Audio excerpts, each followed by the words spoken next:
medicine. Thank you, Nick, for starting the recording. The documents used here today will be shared with all of you at the end of the session. As you noticed, we are recording this, so please feel free to keep your cameras and mics off during the session. If you have a question, write it in the chat box. I'm going to try and mute the person who is right now echoing on my end. Anyway, so if you have questions, please feel free to put them in the chat, and I will bring them to the attention of Jewel and Pat. Otherwise, you are also very welcome to unmute yourself and ask the question directly. And I'm going to stop there. So let's get started.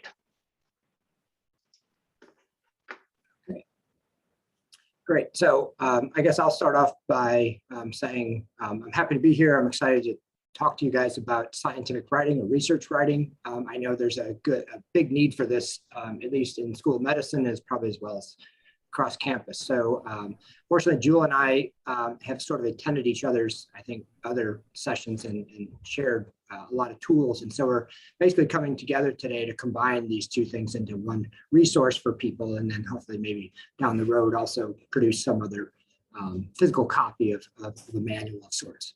I like this quote here because it really reflects sort of the challenge we have in writing. And what I tell students is what is up here in your head always has, for some reason, some challenges in putting that on paper, or even if you're practicing speaking, it sometimes comes out not the way you intended. And so I think one of the best things I can encourage students to do, and I do in our own lab, is to write it out, put it down on paper. And I think Jewel has some fantastic tools, not for just writing it down, but maybe organizing it in a way that might seem a little less traditional than you used to. I mean, we always talk about outlining and these kinds of things, and I think she's got some really good tools. So, and Julia, you want to say anything before we sort of get the ball rolling here? No, just that I'm really excited about this collaboration and super excited to learn about all the writing and research the participants are doing and how I can support them. Great. And we will provide some resources for that. I think a lot of people don't realize, especially if you're on the medical school campus, that there are resources on main campus for you guys to take advantage of. Okay. So I guess without further ado, what we're going to do is we're going to go through these slides. Again, the chat, feel free to type questions in. We'll try to handle some of those things on the fly, but we also have some exercises for you guys to work on. Okay. So one of the things we can start, and make sure the chat is working and so forth, is I'm just going to do a quick audience poll because I don't know who's in the audience. I don't know what your level of experience is. So if you'd like to, feel free to voluntarily type in, that's me or something like that. So this would be the first category of people. So if you have never written a formal scientific paper, go ahead and type in the chat, that's me, I need some help, anything you want to do just to acknowledge that you're sort of in this stage, and that's okay. That's why you're here. And if you're here to get some help, we're really excited that you're here. I think some of this is asking for help and realizing you guys are students, okay? And we're here to help you. And so, when people say, thank you for doing this, I'm like, well, it's my job, I get paid for it, right? And I take that really seriously because I think it is our job and that people want and need help, and there's no reason you can't ask for it. Okay. Next one is maybe we have a group of individuals who have written maybe a paper or two, and maybe they had a fantastic time doing it. Maybe they struggled. Maybe it was somewhere in between. And so feel free to go ahead and type it in if you're at that stage. I see we do have a lot of people who have never written a scientific paper, and that's for the most part what this seminar is geared toward. But what I also want to hear is from people who have done some of this and have some experience and what worked and what didn't. Okay, because Jewel and I are at very different stages of our career compared to you guys. And I think oftentimes we can lose touch in what the challenges are for you guys. So feel free to, like I said, we've got Uwe is in the English department, so that's cool that he's just getting started. So happy to have you guys here. Then there's we have 12 people. Sorry, we have 12 people who've never written one for number one, and 3 so far for part 2, between 1 and 2 formal scientific papers. Okay, good. So here's the next categories. I've maybe written 3 or more formal scientific papers. And maybe you're here because even though you have been that successful, maybe it was struggle, or maybe it was difficult to interact with your mentor or co-authors. We sort of address that a little bit here as well. So go ahead and write that down. And then, of course, the last category is this one. If you are the greatest person who have ever written a paper, we want to hear from you too, because again, the idea here is to, look back and see what got you to that point. And if you really think you're really good, we're happy to, use you as your resource, or, flaunt your talents, however you want to say that. But if you feel like you also could use some tips too, I always feel like I can learn something at most of these types of seminars, because I still think writing is a challenge, and I'm always open to input. Okay. All right, good. So really, I want to talk about some of these things, because sometimes people think writing is such a daunting thing. It's overwhelming. Why do I have to do this thing? But there is really a lot of benefits to it. Some of it is eventually you will get used to reading the literature. Scientific literature can be really overwhelming. And the idea here is our job in training, in my case, graduate students or undergraduates, is to how to read that efficiently and extract the information you really need. And to do that efficiently can be a challenge. So I'm already checking here. I see the question about what the difference is between research paper versus a scientific paper. I think in short, they're very similar, if not the same thing. They can be either used interchangeably. Sometimes, as you'll see, we may have students from our BMS program on this call who are just writing what we would consider a review article or a topic type article, versus if you're producing original research, then I would say that's more of a scientific paper, which has a different structure. But a lot of times there's overlap in the purpose and the methods, which we will literally go into here in a bit. So thanks for the question. And then also, it's amazing how much we don't know. I mean, it never ceases to amaze me when students can ask a question that I don't know the answer to, not because I don't know the answer and it exists, but because the answer doesn't actually exist. And that's why we love to do research here, is because we can actually figure out what these gaps in knowledge are, and you can pursue them. Also, it really helps just in terms of organizing your thoughts and using evidence to provide the argument, not just because the internet says so, but really forming a logical basis for your thought and process. Because we all know there's, even in society now, we have different viewpoints, and the stronger factual basis you have to make an argument, the more likely your argument is going to be convincing. Okay. And again, in research, we're trying to identify problems and solve them. Okay. And then the last thing is, I get incredible satisfaction out of writing something really well. I mean, I've literally gone, yes, finally figured that out, or I got that. I worked through that, and it's really rewarding when you can approach it that way.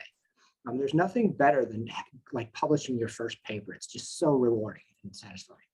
Okay, but the problem is here, there is some practicalities in getting this done. If you aren't already sort of overwhelmed by this process, there is some practicalities to this. Now, the good thing is, in some ways, scientific writing often has implicit or explicit deadlines. In other words, you may have a mentor that says, I need this by next week. You may, in our case, we may have a grant deadline, or maybe there's a call for papers that has a deadline. Those are actually incredibly beneficial because they can set a certain point in time from which you can work backwards from. And we'll talk about that a little bit more in detail. But really, there's a simple formula here. No one should ever be expected to write a really good scientific paper in a single draft. It's just unheard of, okay? And so the good news is it involves other people. Very rarely do you actually publish a scientific paper on your own. I mean, it happens, but it's rare. And the reason that is it's difficult to not see the blind spots or write it well. So more often times than not, you're gonna work with mentors and co-authors that are gonna help in this process. So that's the good news. And so the equation results in the fact that you can very well expect, if you're writing a paper, to pass it back and forth multiple times, and it's going to get better and better and better. And that's just part of the process. And you should never feel bad about writing a first draft that is terrible, to be quite frank. I even tell my students, this is going to be terrible, expect it to be terrible, because if it wasn't, why would you be here in my lab trying to figure out how to write a paper? If you already knew how, then you'd be wasting your time working with me, right? So that's kind of my approach. And so what you want to do is just recognize that we're here to help. The people who are helping you write are here to help. And so you can expect that you have to allow appropriate time for both multiple writing on your own, but also the feedback you're going to get and the revisions it actually takes to make some of those. So there's a big time factor in this. Okay.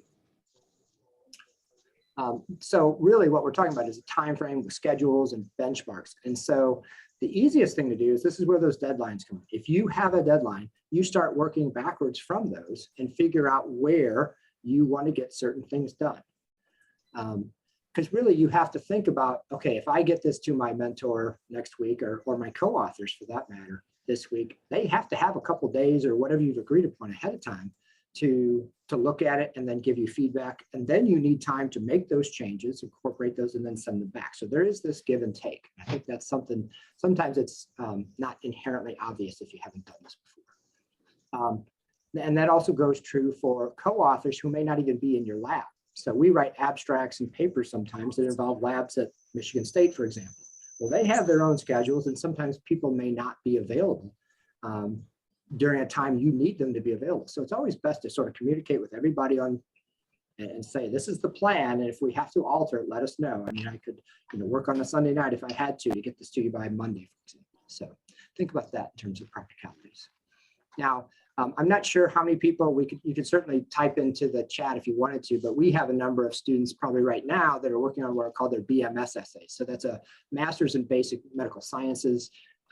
Oftentimes we have a crop of students each semester that write these essays. They're 20-page papers, and they're instructions, but there's a lot of details in the devil, as they say, or the other way around, right?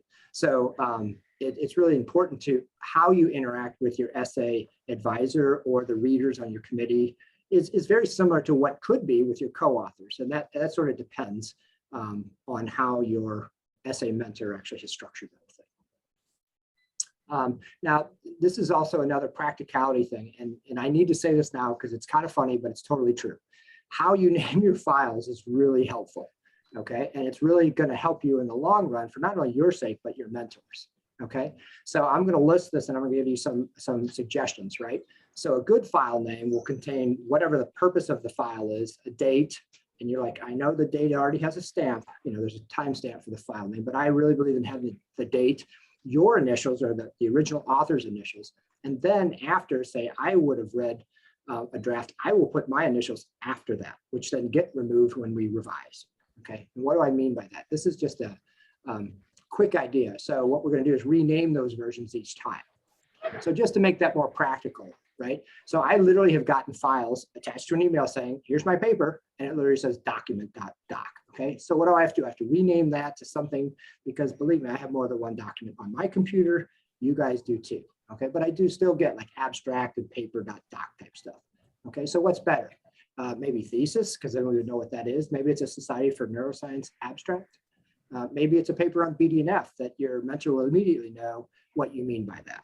Okay, but even better is things like, this is a draft of my thesis versus the eventual final form, because that's always good to have handy to know the difference.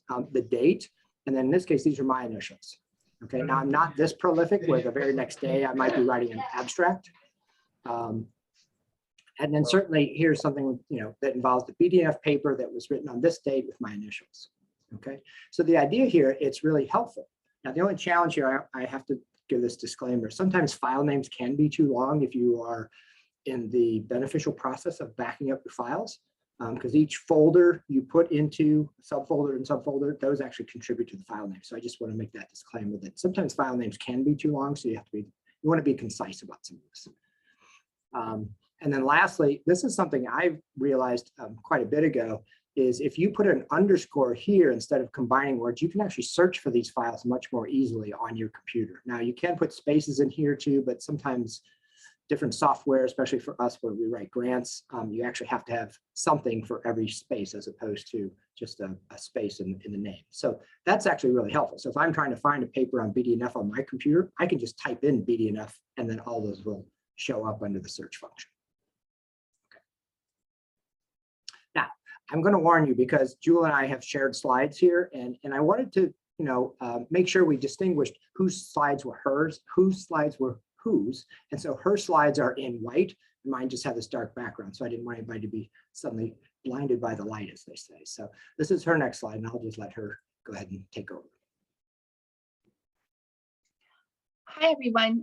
So thanks so much, Patrick, for kind of getting us to this point. I am going to talk a little bit, and so is Patrick, about kind of how you manage your research project.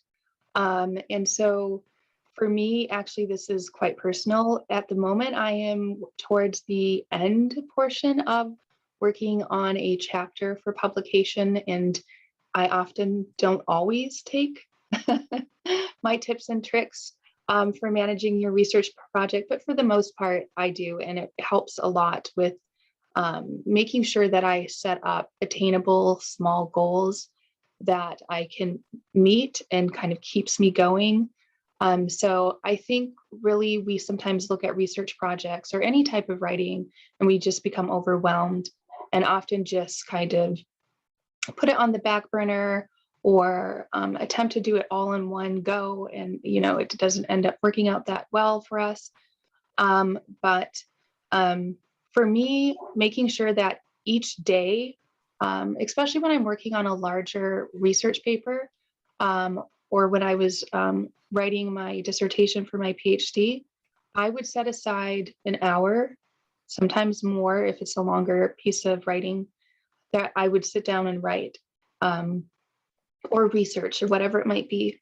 And then I would walk away from that. Sometimes I only had 3 sentences. Sometimes I had a bunch of paragraphs that half of I had to delete or rewrite or reword or move around. But then I was able to every single day work towards a final goal, a final project, and also live my life without this like cloud of stress underneath me or over me. I mean, and I also tried to make sure that I was linking all of my research and my writing to the next task that I had to do. And so I kind of created I like spreadsheets and I like kind of like maps of like what my work looks like. And so I'll talk about that in a little bit, but also kind of seeing where each kind of goal is in the kind of calendar of when this thing needs to be done. And it helps to keep me motivated because I can go and look at the work that I've done and be like, okay, you've come a fair amount. We still have more work to do, but look, you've got all this done. Let's keep going, right? So things like that can be really helpful to keep us focused and to keep us on task. I don't know am I allowed to move to the next slide? You should be able to. Okay. I don't think I am. That's okay.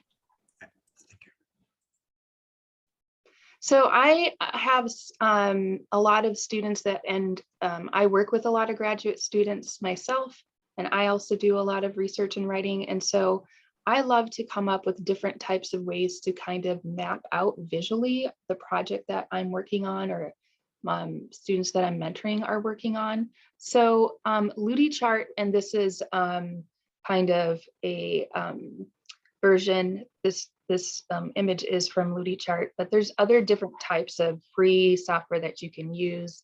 One is monday.com, but you can use things as simple as PowerPoint, Word, or Excel. This is a Gantt chart, and essentially what it does is allows you to start to figure out by week. Sometimes, you know, we might be working by year. I'm working on a project right now that's a longitudinal study, and so it's spanning over 4 years. So this is just kind of an example of it. But then you can start to place in various different tasks that you want to do, say, per week, and ensure that you're completing those tasks. But also, as you can see, the tasks kind of start to get a little bit smaller and smaller because obviously we're working like big picture here. We're trying to like really get this, our heads wrapped around what this thing is and how we're going to tackle it. And the more that we continue to work towards our tasks, towards completion, the less kind of, you know, we've started to build and build and build. And so towards the end, for instance, like with the chapter that I'm working on now, I'm towards the end where my task is more about making it pretty, like making it sound as perfect as it possibly can, right? Which can be difficult, but is not as much of a heavy task as me being like, how am I going to do this thing at the very beginning? So, okay. And then there's another slide, I think. And then I also think that like thinking about the high level versus the lower level process of work is really important as well. And so it can be very easy for us to kind of start to think, okay, so these are different categories of research that, for instance, I might have to make sure that I'm exploring, right? And so I'm going to have to do a fair amount of research, a fair amount of note taking, a fair amount of figuring out what the heck this thing is saying before I can get into what I want to do with it. Do I want to do more tests? Do I want to replicate this study? Do I want to write up more of a review of the literature and why this particular approach in the field is important and should be understood better? Do I want to come up with a slightly different approach, right? So kind of mapping out this high level of what is my goal for the research, I think can be really helpful, because sometimes we don't really know. We just know we have to do something, but we're not sure where we fit into that kind of conversation or into that task, right? So I think that can be helpful as well. And then I think there's one more. Yeah, and then this for me, I like this. I kind of try to break down my work schedule into like these manageable kind of like components. I would say that I do it this way because I'm often working on more than one task at the same time, right? Or I'm looking at more than one piece of research, or I'm simultaneously trying to like kind of revise my introduction. That's still a bit rough, but also trying to go into, say, my methodology section and start to tackle that as well. And so there's often times where I have a bunch of different things going on, and then I try to make notes to myself about, you know, for instance, make sure that you go back and look at this particular piece of information, right? Or go into this section because you don't have it quite yet. There's other research out there that's missing. I can feel it and I need to find it, whatever it might be. And so that helps me a lot. And then I can check off the boxes and it makes me feel a lot better and my anxiety goes away and I start to see that I'm doing the thing that I need to do, which keeps me motivated and moving forward as well. So these are all from LudiChart, but again, it's super easy to do this in Word and Excel or PowerPoint. And it kind of helps me stay focused and not do all the things other than researching and writing, like folding laundry or whatever it is that I think is so much easier than this thing that I'm supposed to be doing right now. So I think that's it with those slides. Yeah, yeah. Okay. Yeah, and I agree. I mean, and a lot of this actually perfectly matches with something you would do for a grant application. So something you have to plan out 3-4 years ahead of time that you have to explain to the reviewers is right on par with something a lot of us might do for scientific writing toward a fellowship application or eventually your first grant and so forth. So I think that's great. Now, one thing we have to do for sure is make sure we're ethical when we're doing our scientific writing. And I think it's easier just to spell out what, you know, my approach to this is and make it pretty much very black and white, because I think there can be a lot of confusion on this. And so really, I think I can boil this down to two basic possibilities, okay?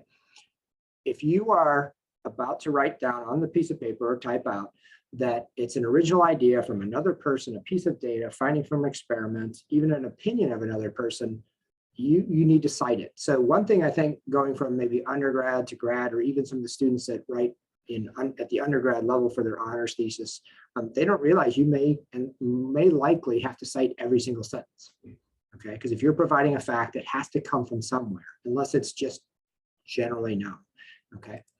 The other possibility is that you are going to express your opinion, you're going to speculate, you're going to conclude from a series of studies what your own opinion is. And that's where you don't have to cite that work, right? Because it's yours, it's going to come through, you're going to be the author, and so there's no need to do that. Now, the caveat here is that if it's someone else's opinion, speculation, or conjecture, you definitely have to cite it. So if Joe Schmo said this is the way it is, and you're going to put that in your paper, you definitely want to cite them. And it's always better to cite someone, obviously, as the safeguard.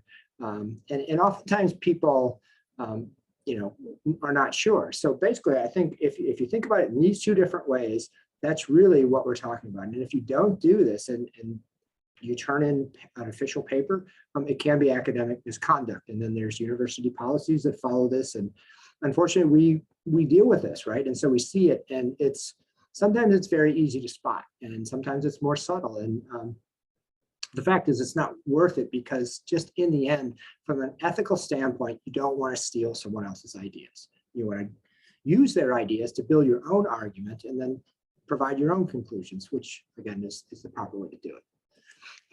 Now, the other thing I get a lot is, can I just put what someone said and put it in quotations and then cite them? That's certainly not plagiarism, because you're putting it in quotes, so we know it's the exact quotation from the source. You have the source listed. That's fine.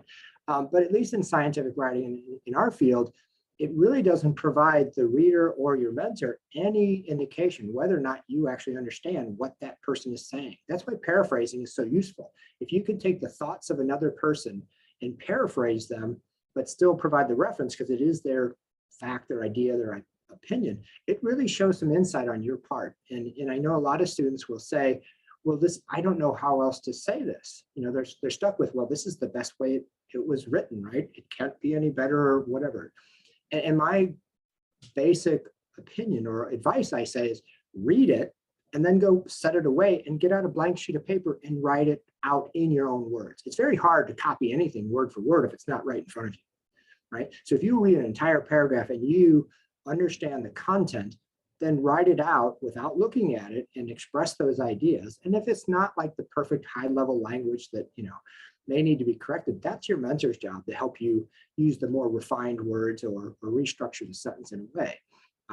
Because over time, you'll be able to get that just through the practice of writing. But if you start with something, and I think Jewel was telling us, oftentimes students will copy and paste the exact text right into a paper, and they say, oh, I'll fix this later, or I will rewrite this later. And then if they don't, even if it's not on purpose, it's still plagiarism.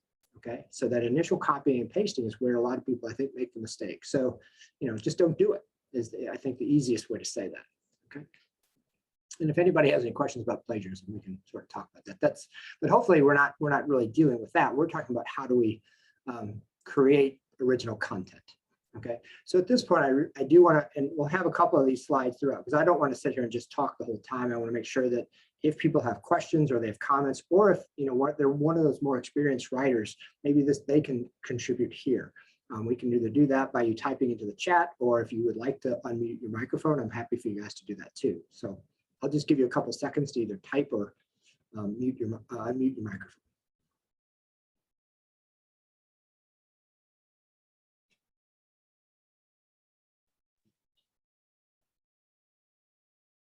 I always tell my students too, with this whole idea of using in-text citations and giving credit to the research, is obviously you want to give credit to the researchers themselves. But I always say, don't you want to show everybody all the hard work you did?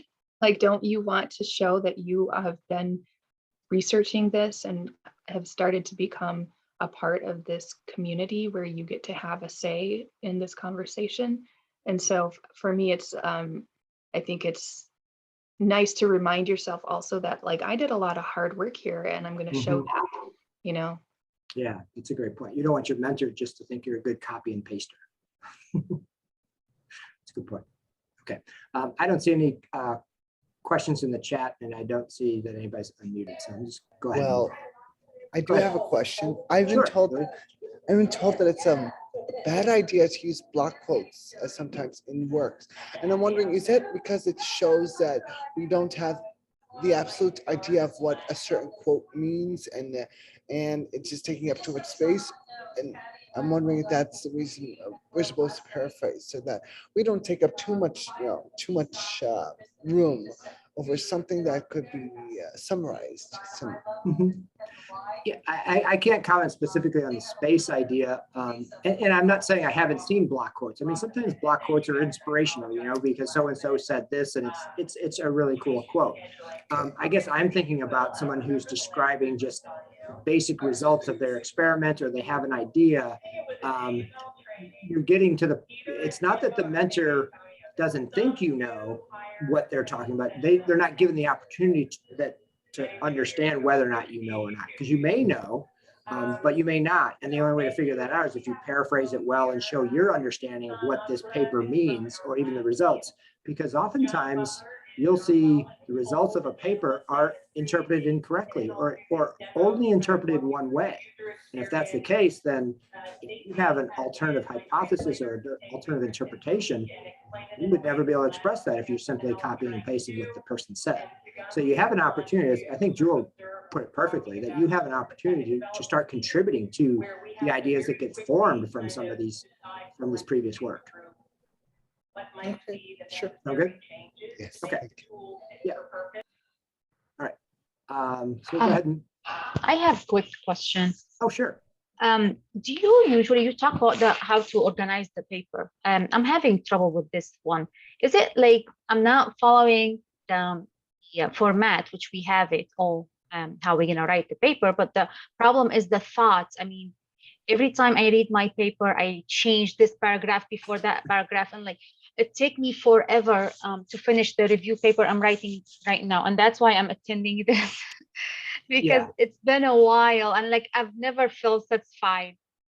So how can we help with organizing like ideas, thoughts? How can you jog it in the paper, things like that? Thank you. That's probably a great segue, because what we're going to talk about exactly how to do that and then make it into the paper. Okay, so it sounds like you're a little bit farther along maybe, but I think this process that we're going to go through now may also help you in the outcome as well. Okay, so the idea here is this gets really overwhelming at the very beginning if you sort of don't go into it with a plan.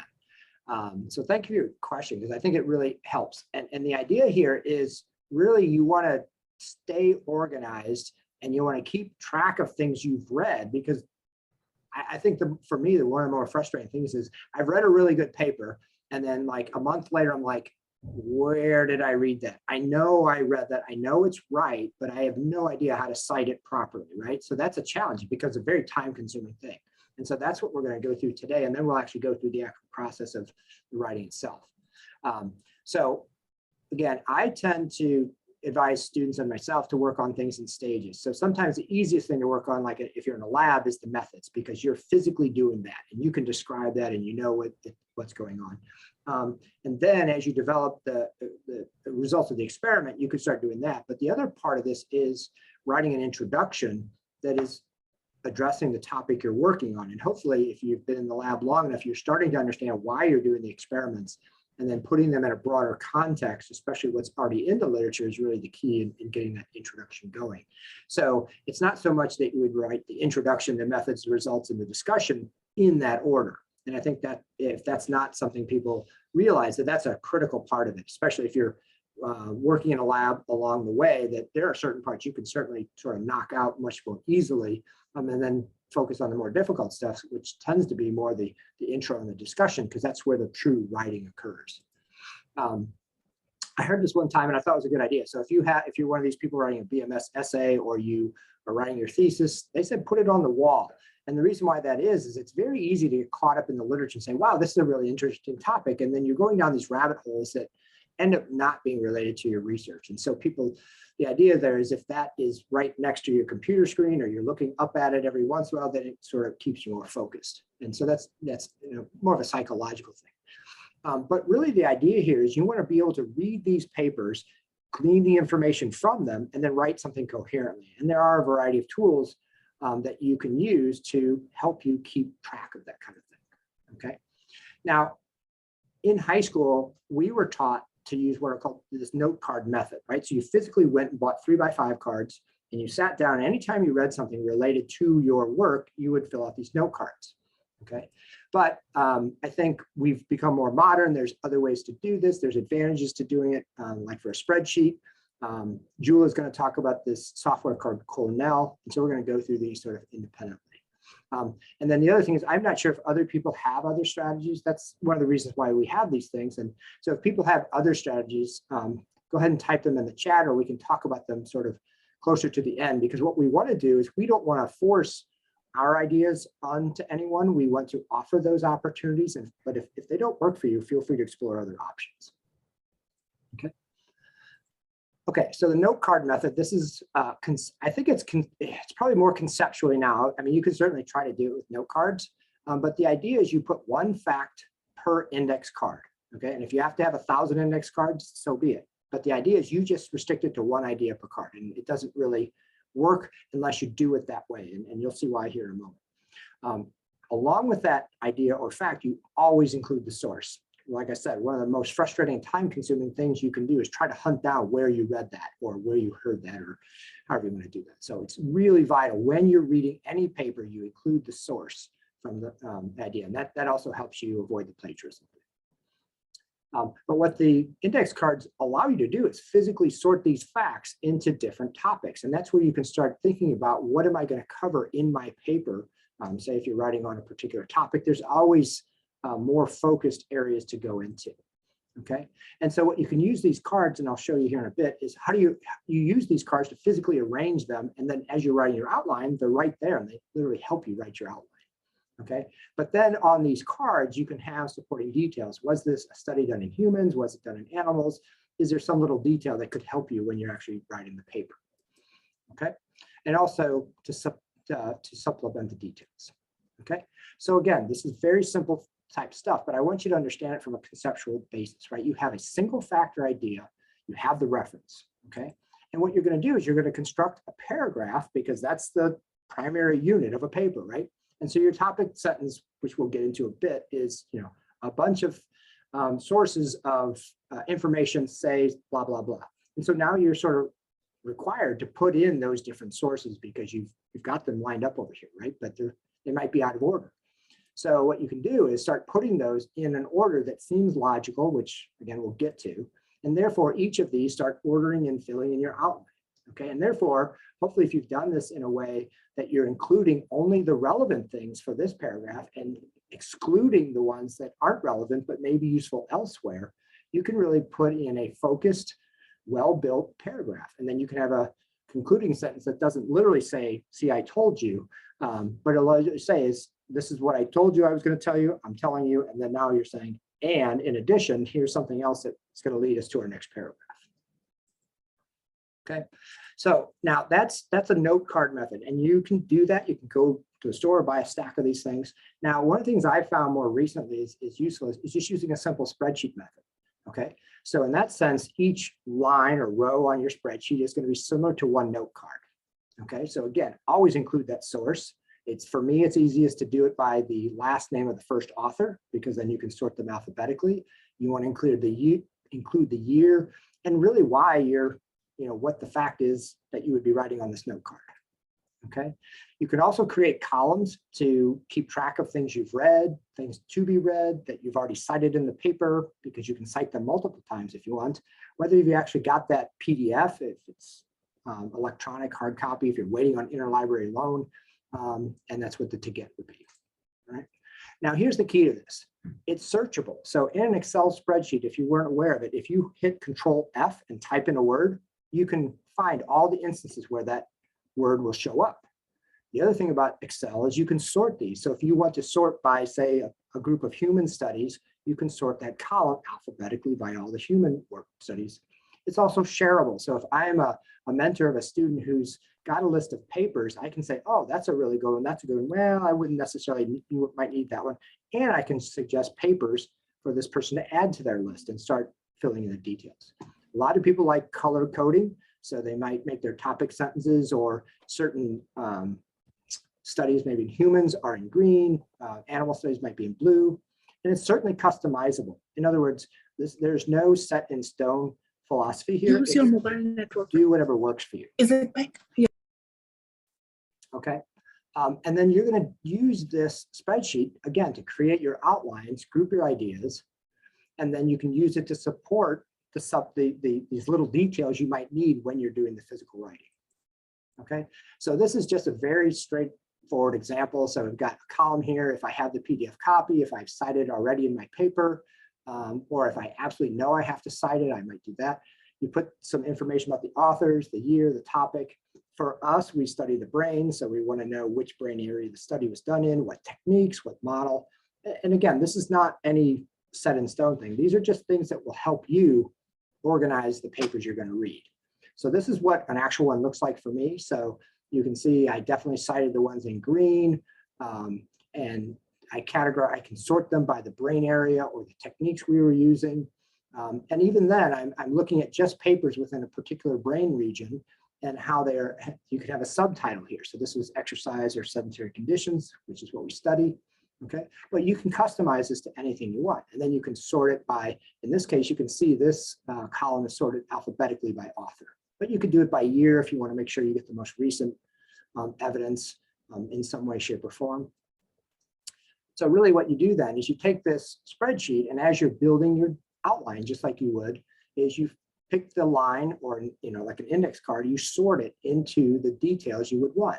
And therefore you have your facts or your ideas organized in a very nicely laid out structure that then you can say, see, look at all this evidence. I told you so type of stuff, right? Okay.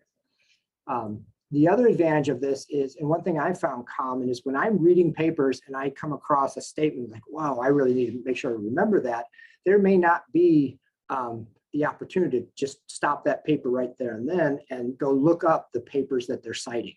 So I will actually use this spreadsheet to keep a list of papers that I need to read from a given paper if I've started on this paper. So let's say I'm reading that paper by Adams and I come across this really cool finding by Andrade.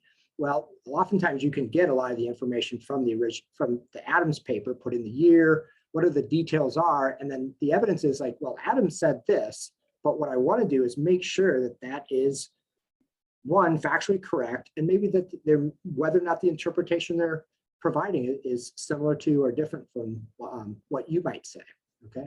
Now, if you've done that and you finish reading Adams' paper, then you add the Andrade paper up here and do the exact same thing and fill out the important details and what you want to do and whether or not you want to cite this paper or not. I mean, sometimes you don't. You'll see blanks here where sometimes you may not cite the paper. Okay. Now, again, Julie's going to take over here and do the Cornell notes tips, but again, the slides are in white, so I just want to make sure no one gets too shocked by the change in format. Thanks, Patrick. Yeah, so mine is a little bit more geared towards still mapping out and charting out the research that you found, but starting to kind of make more detailed notes. And so I think, Patrick, you have the Cornell template. Yep. Okay.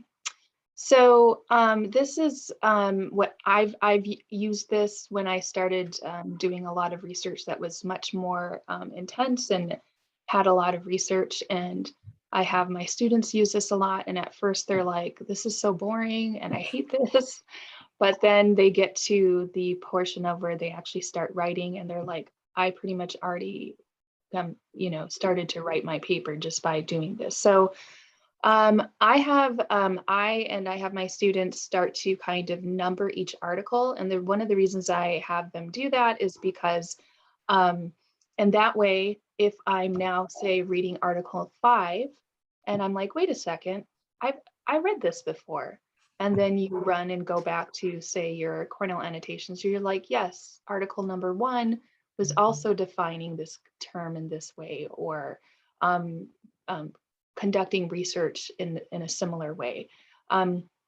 So that for students can be really helpful because they can start to just say, this relates to article 1, 3, and 7, whatever it may be.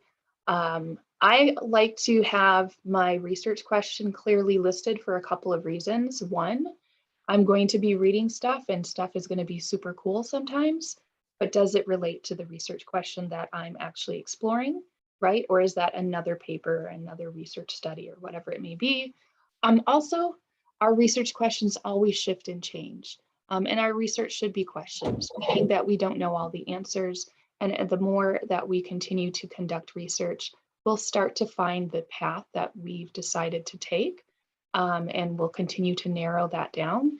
And so it's really cool for me and for students to see what their research question was at the beginning and what it ended up being at the end. And so, and it's okay for that question to change or to be slightly different. A lot of students get anxiety over this, but I'm like, no, that means you're doing the hard work. You're doing a great job here. Again, just like Patrick, making sure that you immediately just have your bibliographic information is really helpful.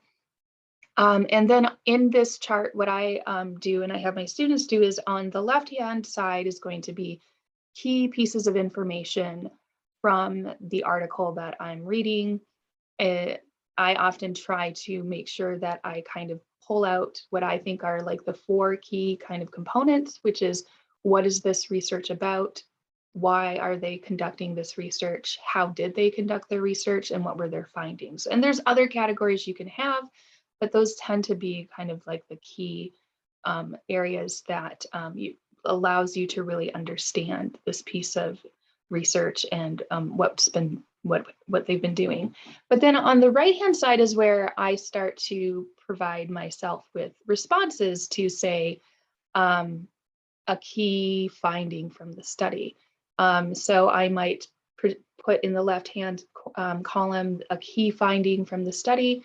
And then on the right-hand side, I might say, this is interesting because it reminds me of articles 2, 4, and 7, but they pushed it a little further in this way.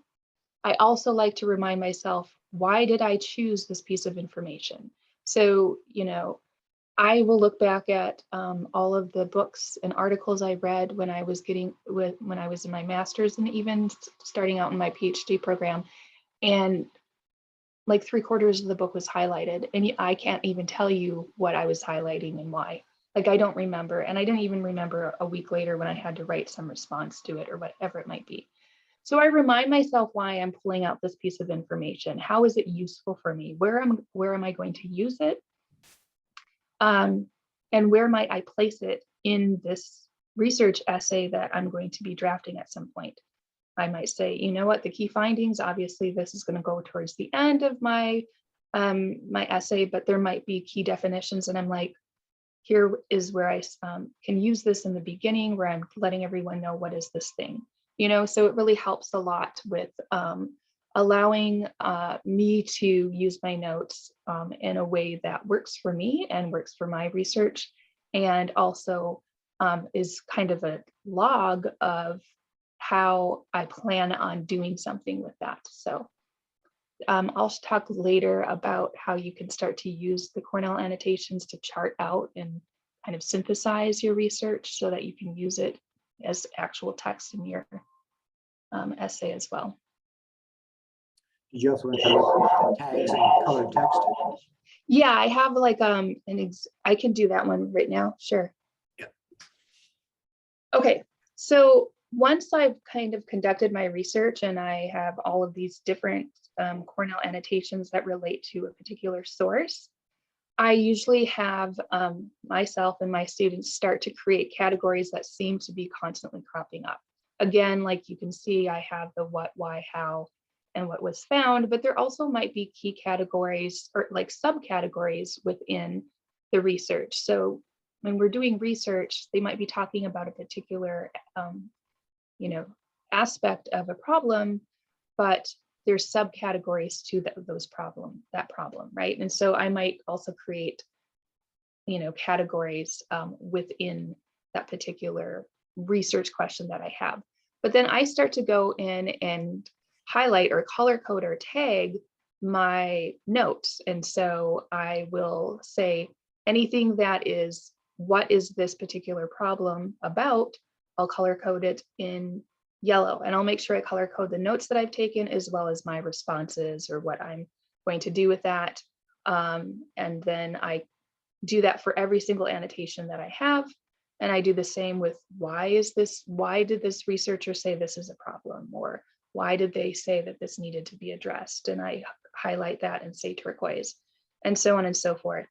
That allows me to start to group together all these amazing notes that I've taken and do something with it rather than it just be there. And you're like, well, look at, that's great, but now what do I do? You can start to then kind of map out, if you will, what your research and the notes that you've taken can do for you as you begin to write. And later on, I think there's a slide on kind of charting that out or mapping it out in a way that visually helps even more with kind of using your Cornell annotations. And I think this might be a good time if people have a question to ask about this particular aspect, because I think I assume one of the advantages here is it's also searchable, right? So you hit, just like you would in any other Word document, you hit Control F, and if you want to search for dementia, which I caught was one of the words, but I have no idea where it is now, you could certainly find that again.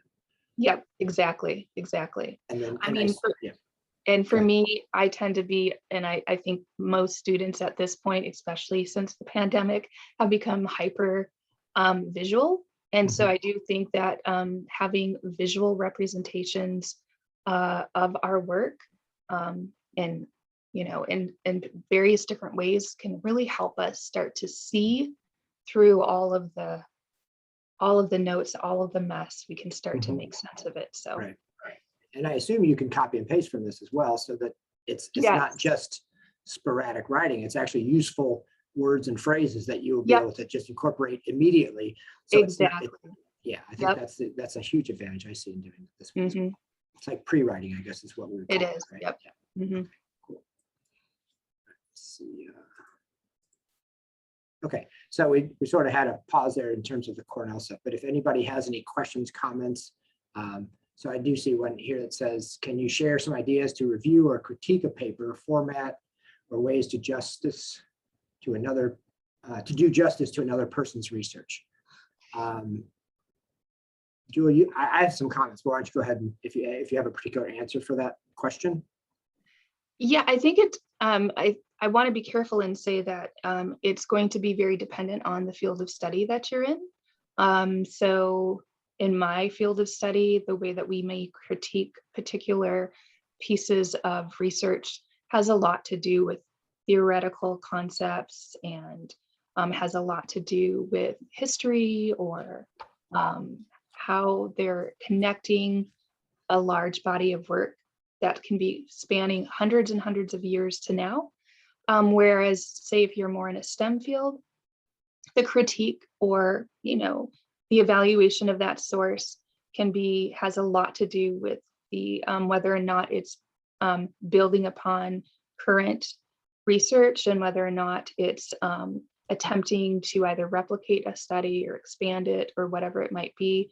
I would say in the STEM field, I always tell my students, if you get down to the discussion section and there's no reference to limitations or it seems kind of bogus, walk away from that study immediately. There's also a handout I can share. It's called the CRAP test.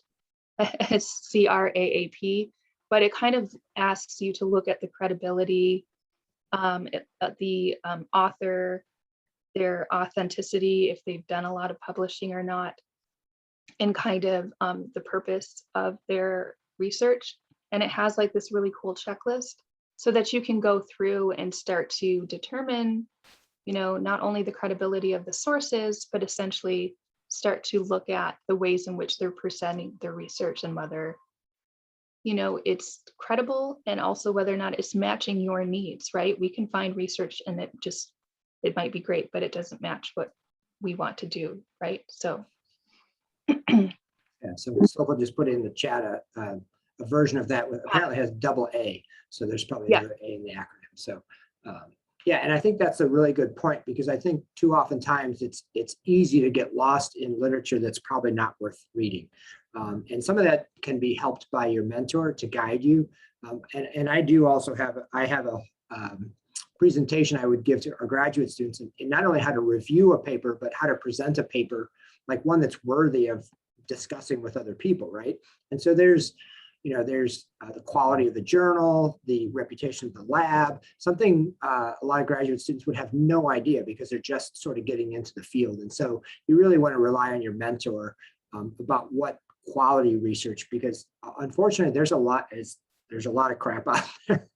And some of it's just not reliable or it's not reproducible, unfortunately.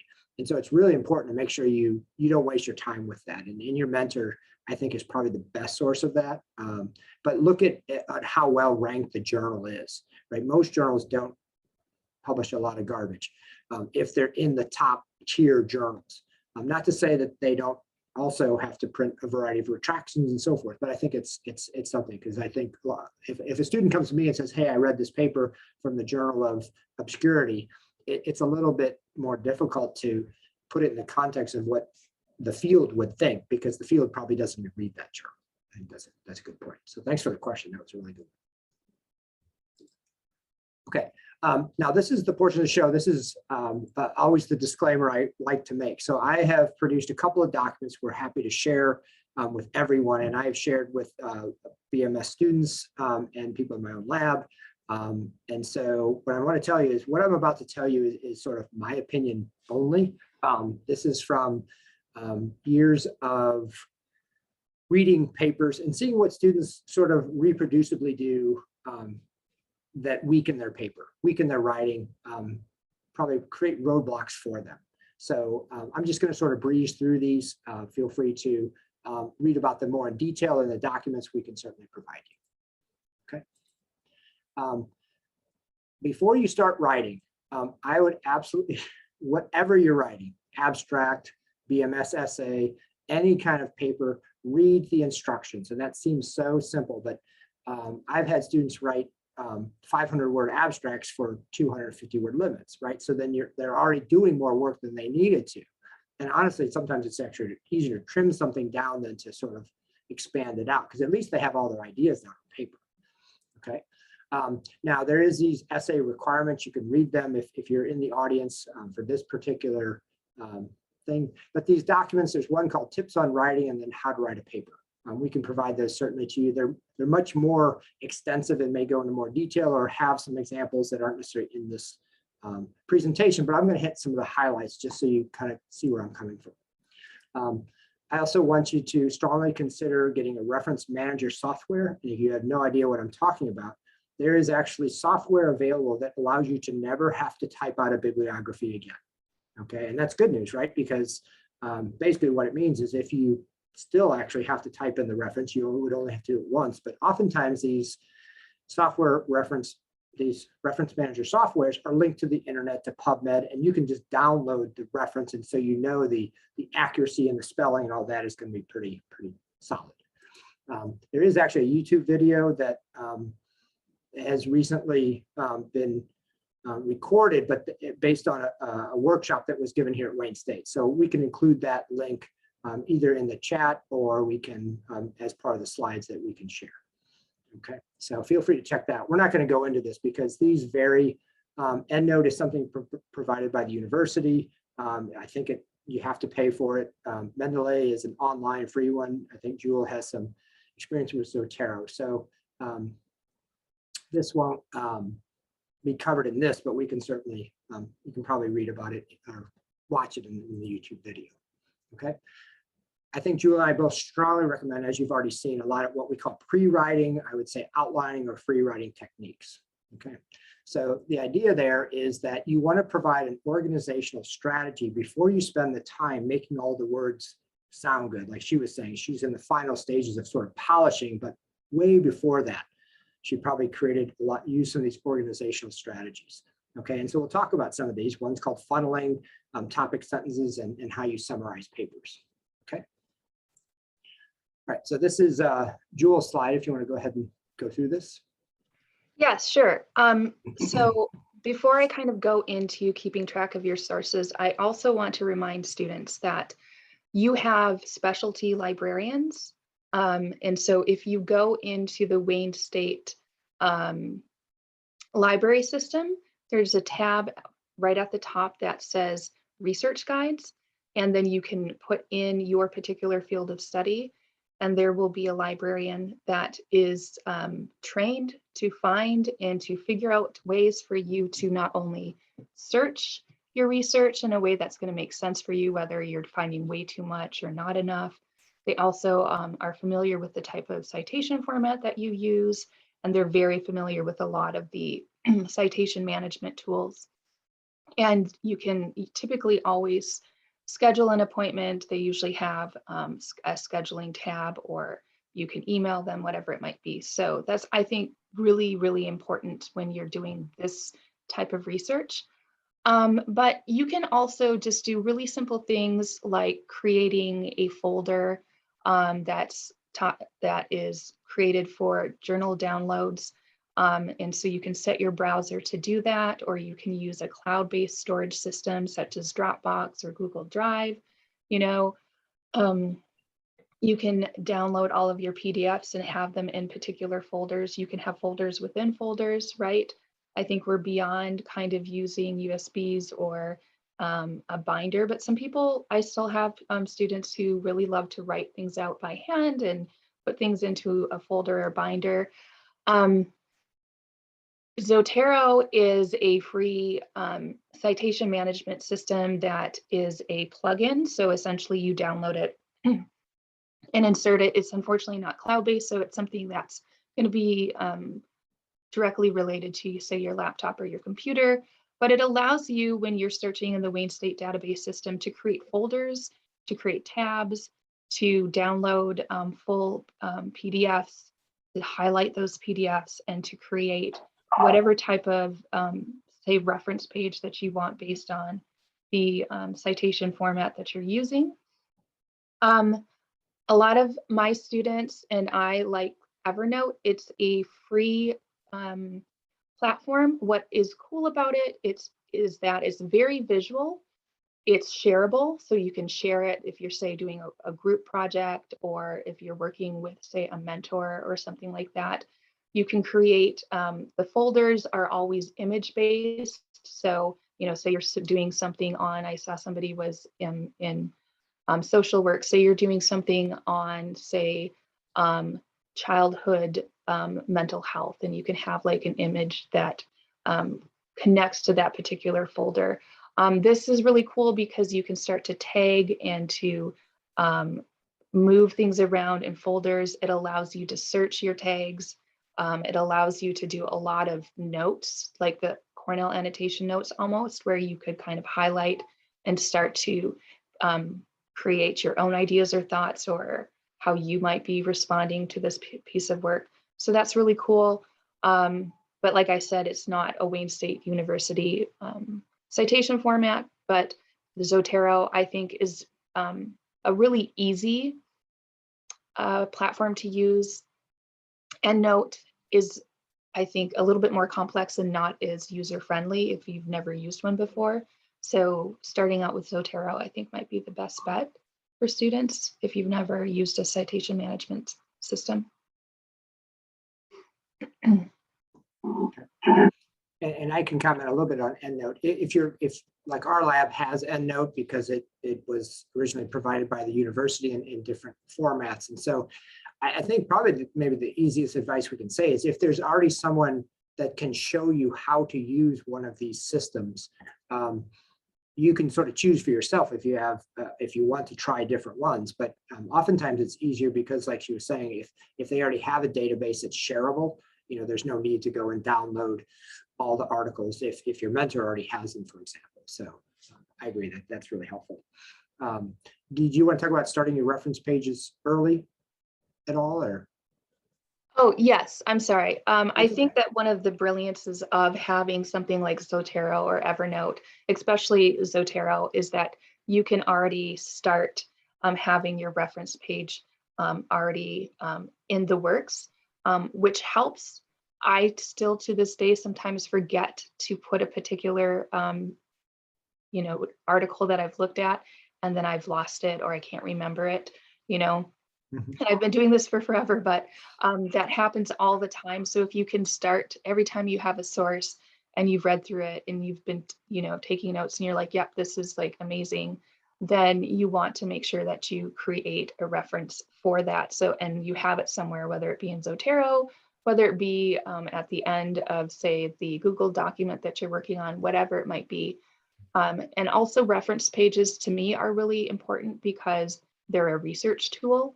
So if I think that this is like Smeagol's Precious, the most amazing article I've ever found, it's exactly answering all my questions, then I go into their references and I start to see what they're referencing and start to look up those articles as well to see if those articles are going to be useful for me instead of reinventing the wheel. So the reference creating the reference page early is really useful in multiple ways.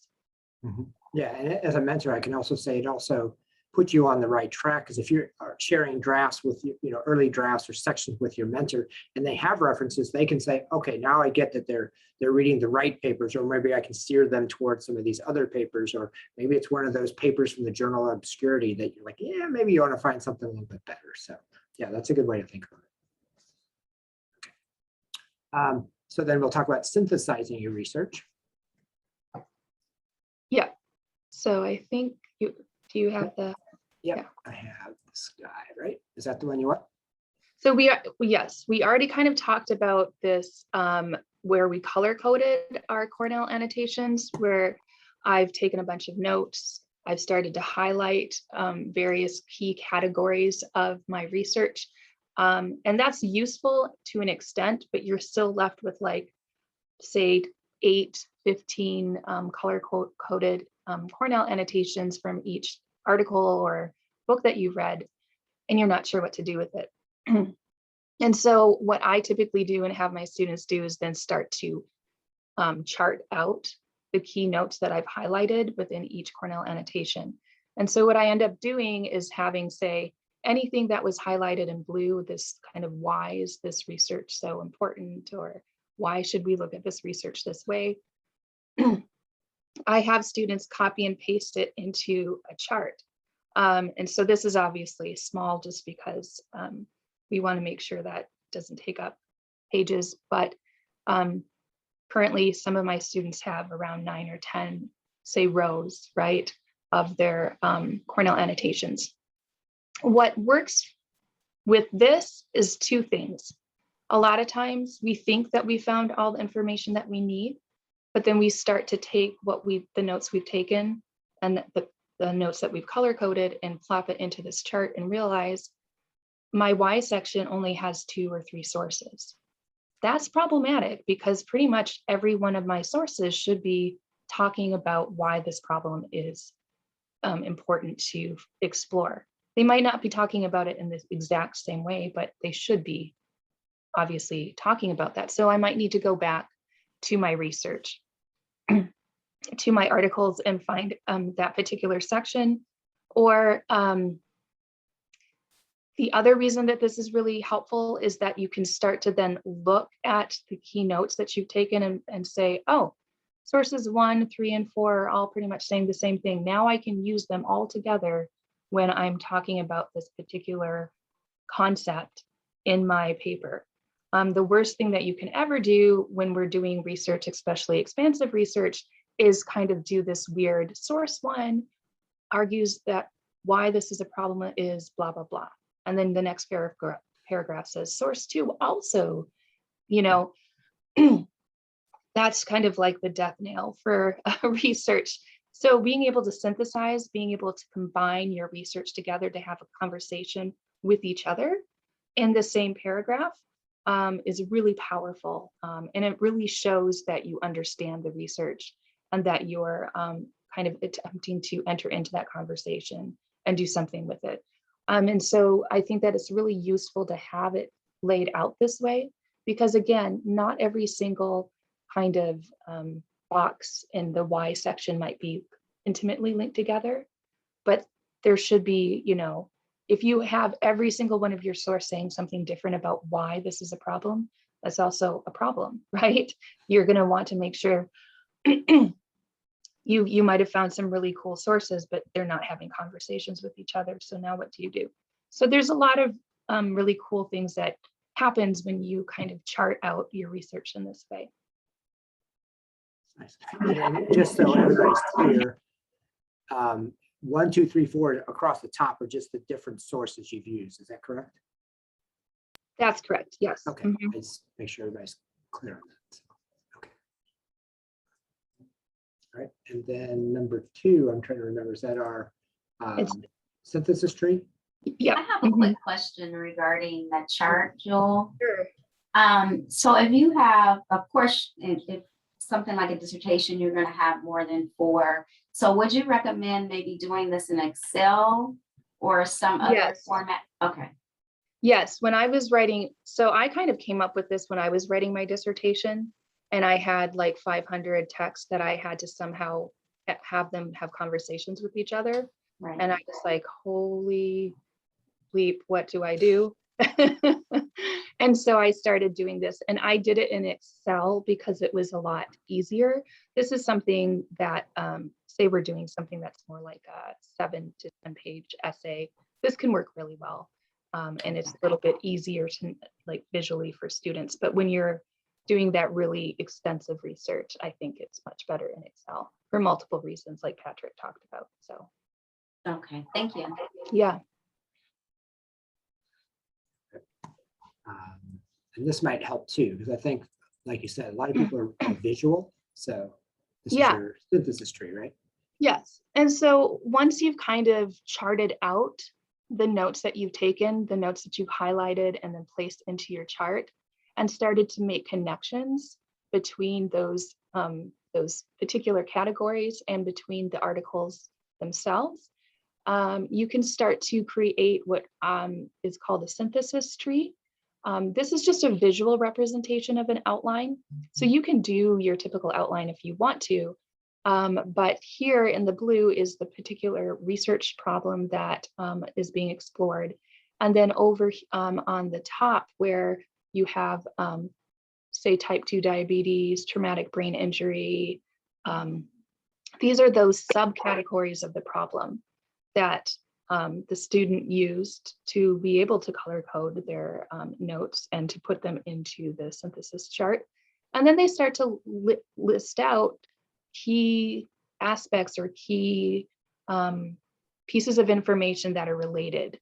But they're also starting to show how, you know, for instance, the type 2 and diabetes and traumatic brain injury might have some kind of weird connections to each other, or the lifestyle factors, in fact, have another subcategory too, to be, you know, and so it's not just that their lifestyle factors influence this particular disease, but there's also subcategories to that as well.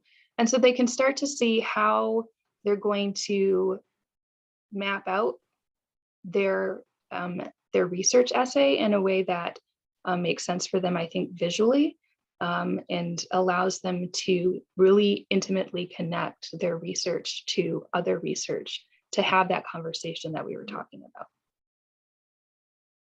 Well, yeah, and we were sharing just yesterday, and I use the backs of like old calendars, you know, the big desk calendars. If you flip those over, those are blank, and you can do this, and I think that gives you more, like, you know, I don't know, creative freedom and stuff like that. And once you get that, then you can convert it to an electronic version you can share and work with and move around and stuff like that too. So if you do this in PowerPoint, you can move them around just as easily, right? Yep. That's pretty cool. Let's move some stuff around here. Okay.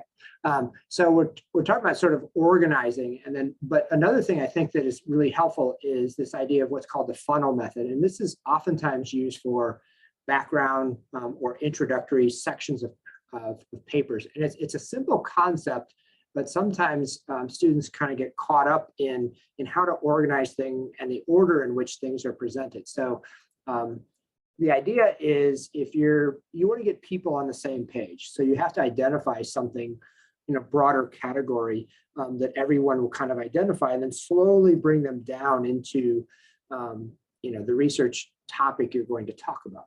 Okay, and so we sort of use this little, like, the funnel structure here, and this is something that we would use in my lab. So I can't immediately start talking to anyone about angiotensin 2, estrogen, and RVLM, because no one will understand what that even means. Okay, so the way we do that is we first start up talking about, like, say, something like cardiovascular disease. People know what high blood pressure is. Maybe people don't quite know that there are actually sex differences between males and females in terms of their risk of hypertension, and that can change over time. And so that, you know, kind of grabs their interests. And then we maybe start introducing some of these newer topics that are surrounded on, you know, familiar topics like blood pressure, how blood pressure is regulated by the peripheral nervous system, then the central nervous system, which brain region, and all of a sudden we're down here and talking about this very specific topic. And these would be sort of the topics of given paragraphs. So we're funneling down to the very specific question. And this is really, you know, if you're writing a paper or getting to a hypothesis or the thesis of the thing, you want to start out this using what we call the funnel technique.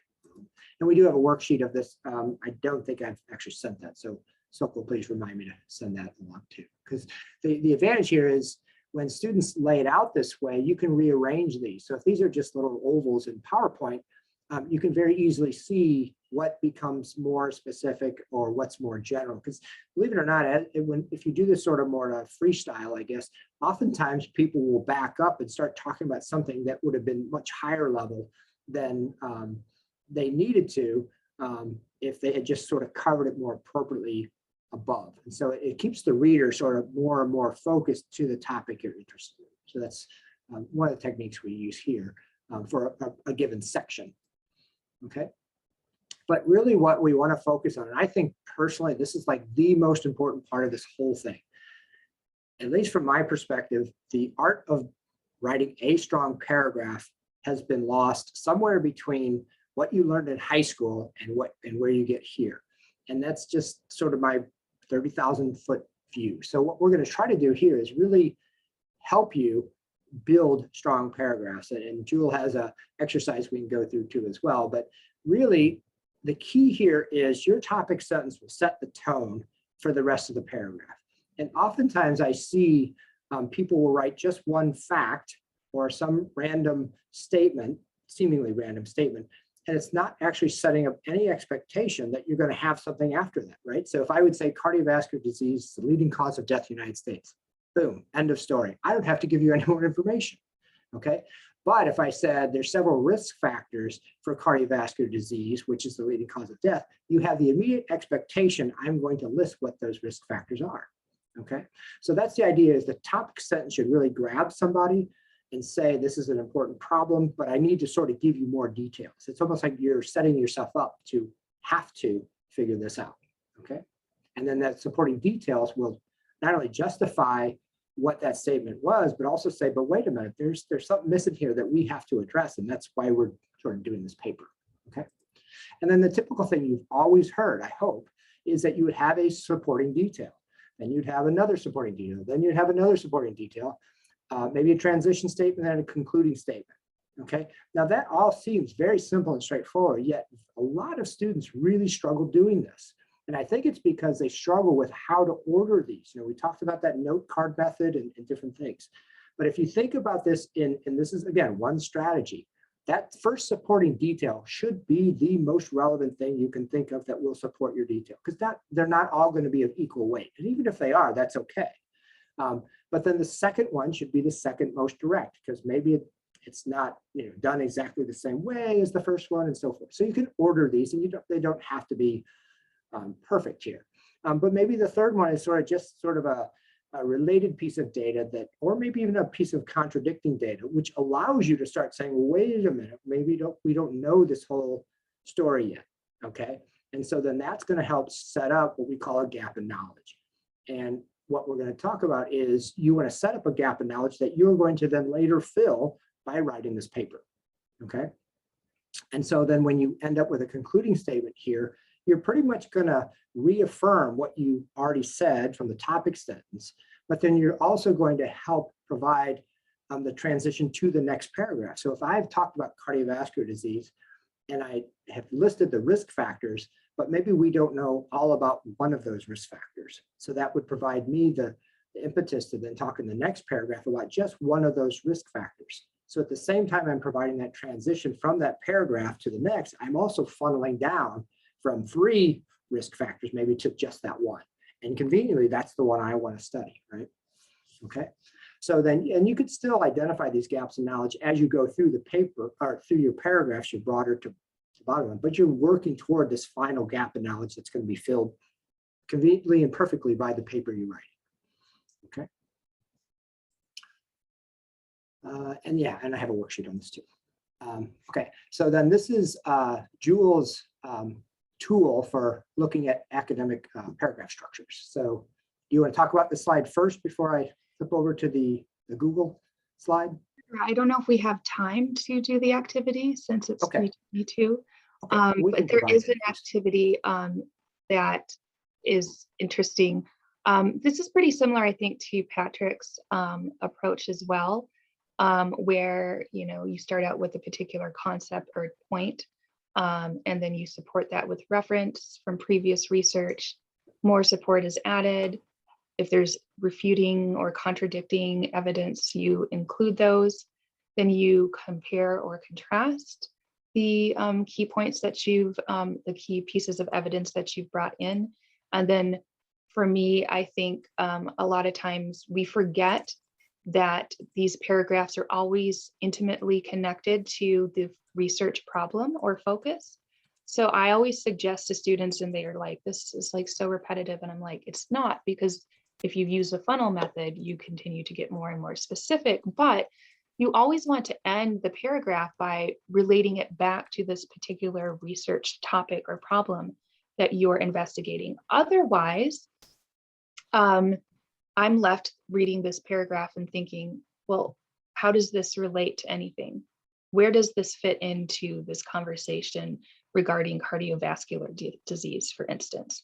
So you always want to make sure that you have that link back to that main focus of your research topic.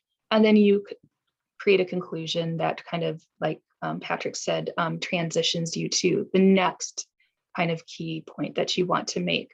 I would say one thing with transitions, we struggle a lot with transitions. I struggle with transitions.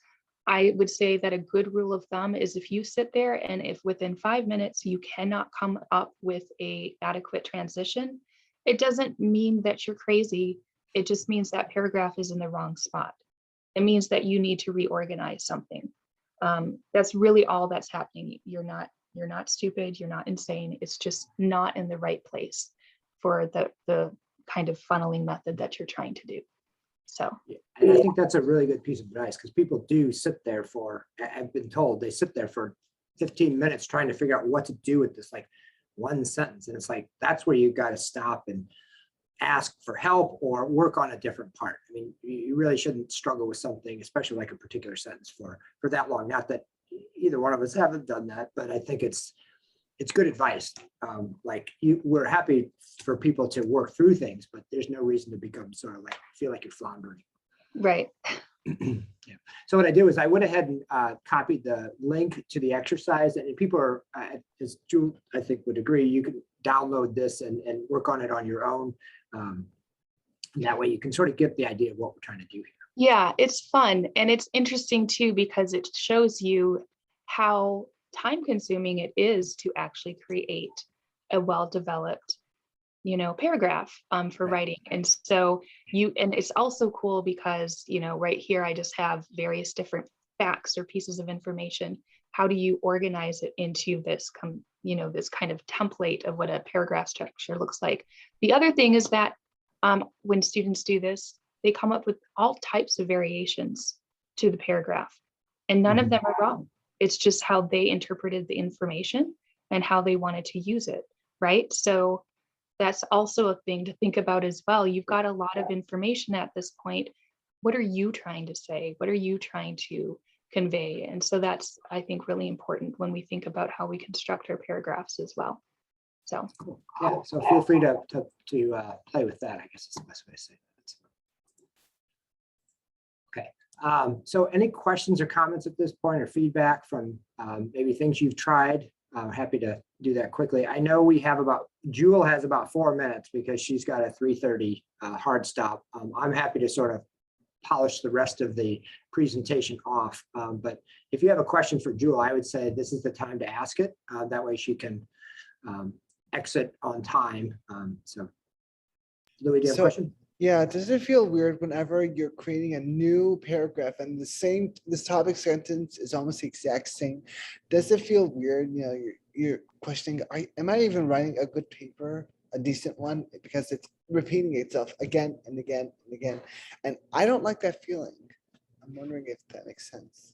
I think it does. I think that what maybe is happening is that your maybe you have like a particular research topic that is really hyper focused. And so you keep repeating that topic sentence because you want to remind us. I would say it never should be completely different from the overall purpose of your essay. But like Patrick said, each paragraph should start to go more and more into a particular path or focus regarding this really big topic. So for instance, if you're talking about cardiovascular disease, you might start off by talking about what is it and why does it impact the body in a particular way. But then the next would be, talking about potentially symptoms. And then the next would be, outcomes. And the next, so like each, you're funneling it down. So I think if you're seeing that happen, I think it's a combination of not continuously funneling or focusing your research, or I think it could also be that you've got a particular aspect of your research, you've got it, you're spot on, this thing, and but other aspects of it are fuzzy or are maybe difficult to understand. And that's where going to your mentor, going to the Writing Center, I direct the Writing Center here. We work with students in all different programs and all different degrees and anything that has to do with writing. So having just another brain to sit down and look and be like, oh, this is what's going on here. This is how we can do this, or this is how we can fix it, right? Sometimes we actually become our own worst enemy because we've become so focused on this thing, we can't see, the field through the trees or whatever it may be. So, yeah. Thank you. Yeah, no problem. It's really good. I also have a question. Sure.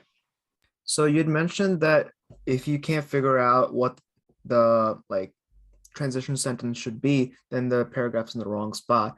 Yeah. And I was curious that when you're doing the research, are you also trying to kind of funnel your research from the get-go so you can get to the specific thing you actually want to talk about?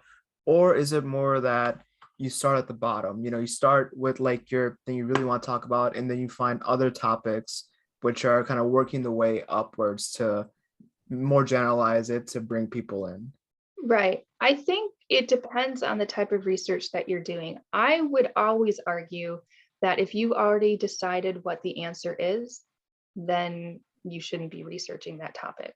You should be open to a wide range of possibilities. So that's why I would suggest starting with a broad question. And we get very uncomfortable with that because we're like, I don't know where this is going to take me. I'm going to be doing all this research for what purpose? But in fact, very often you'll start to see themes or trends in the research that you're reading and then decide this one thing keeps popping up and this thing is really cool and interesting to me.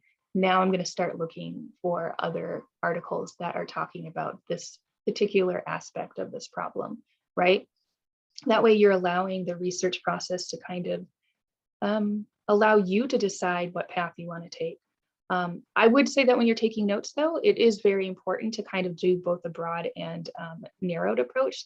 That's why I always say, at the very least, making sure that you know what the research problem is that particular author or authors are researching. What is it? Why did they decide to look at it in this particular way? How did they conduct their research and what did they find? Those things will give you those kind of categories or themes that allow you to then hyper focus or funnel down into a particular path that's interesting or important to you. Thank you. Sokol wants to say something. I just want to say thanks so much, Dr. Thomas. I know you have to go now, but I wanted to say thank you very much for all of this insight today.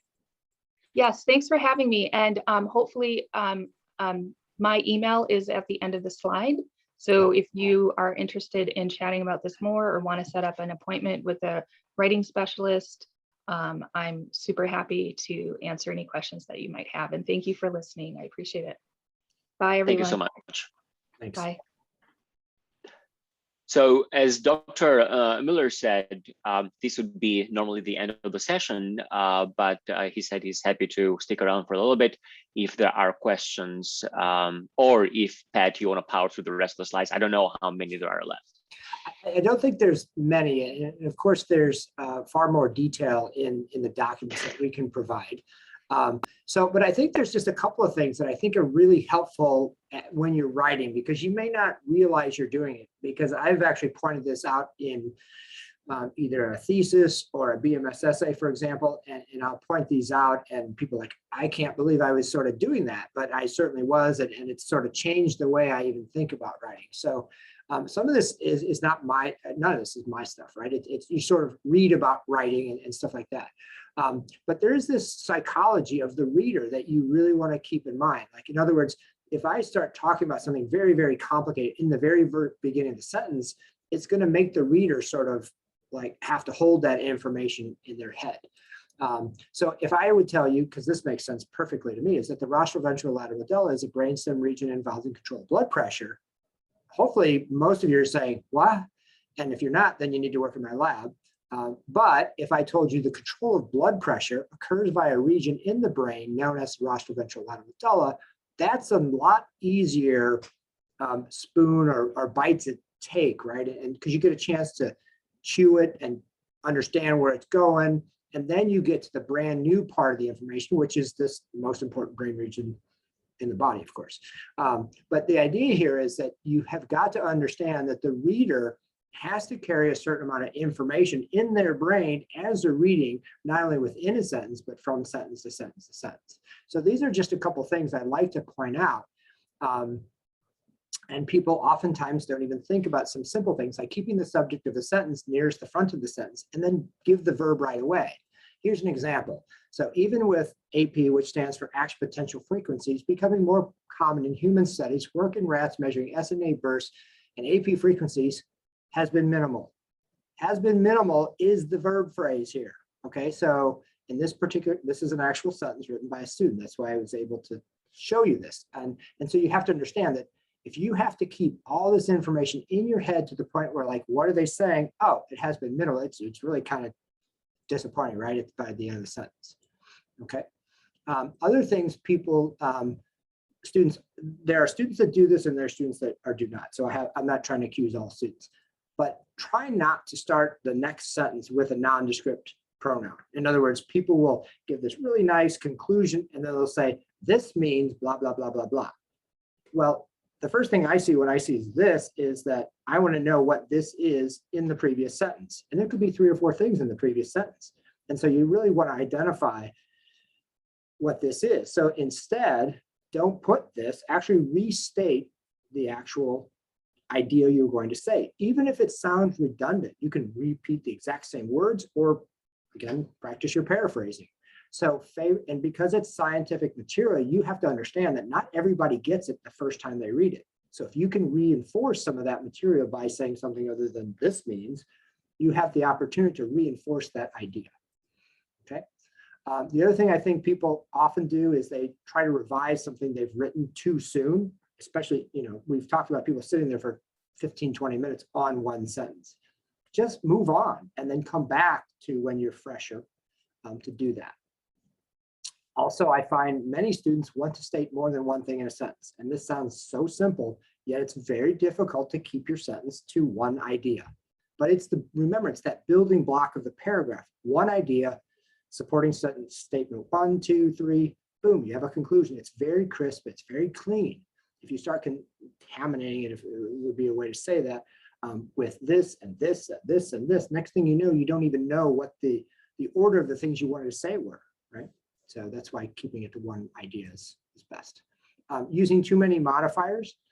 People, I think, oftentimes I would say, want to impress people with how they say things. So for example, if I said long plastic multi-pronged green SNA recording electrodes, you might say, no, you can't do that. First of all, you can't use nouns as adjectives. That's one of the things. So, but if I said electrodes, which were multi-pronged and 6 inches in length, were used to record sympathetic nerve activity, that's a lot easier bite, again, to chew and swallow. Okay, so think of it that way. Excessive use of abbreviations, believe me, we studied the NTS, CVLM, RVLM, and PVN. And if I start using those, you guys would be lost, right? Same for any other field. So really, I think you can be sure that if you can avoid using abbreviations, that's probably the best. But DNA, some of these more obvious ones, certainly those are okay. Jewel mentioned this.